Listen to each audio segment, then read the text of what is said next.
Here's what you should know before you go see 28 Years Later. But let's talk about how we got to the third film in the franchise after 18 years. In 28 Days Later, which was released in 2002, scientists experimented on chimpanzees accidentally unleash a virus. Now, one of the scientists in the beginning says, "In order to cure, you must first understand."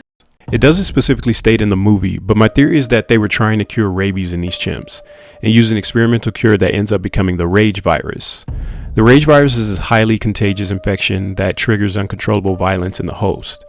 After the virus gets out and becomes uncontained within days, society collapses. The first film surrounds two main characters, Jim and Selena, and it sees them facing off against not only the infected, but desperate humans too.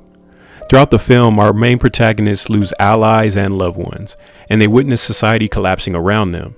But overall, the film ends on a lighthearted note, and the future seems promising. Or is it? By the way, 28 Days Later gets a solid 8 out of 10. In 28 Weeks Later, which was released 5 years later in 2007, the story picks up after Britain's quarantine. I think it's fair to say that this movie has easily top 10 best openings of all time. If you haven't seen it, do yourself a favor and check out the link in the description below. The second film sees NATO and the US military forces leading an effort to repopulate a secure district in London. This character here, he's Don, or should I say public enemy number 1. If you know, you know. And he's reunited with his wife Alice, but something isn't quite right.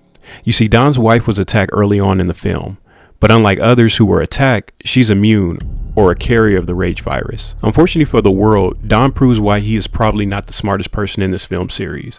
Because he wanted to sneak a kiss from his wife, he inadvertently allowed the virus into his body, which inevitably spreads the infection instantly, breaching the military containment. Unfortunately, at this point, the military can't quite tell who is who or what is what, so they just start killing civilians and infected, just to be sure. By the time the film ends, the rage virus has reached mainland Europe, setting up the world we see now in 28 Years Later. 28 Weeks Later, 6.5 out of 10. So nearly 3 decades have passed and the UK has been reshaped by the rage virus. The world that we see now is filled with the entire generations that have grown up knowing nothing but infected wastelands and fallen governments.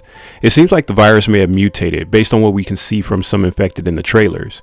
Even worse, it looks like it's taken a stronghold on the country. Originally, the follow-up was set to be titled 28 Months Later to continue with the movie's timeline set titles. However, it was deemed more appropriate to name the film 28 Years Later since so much time had passed.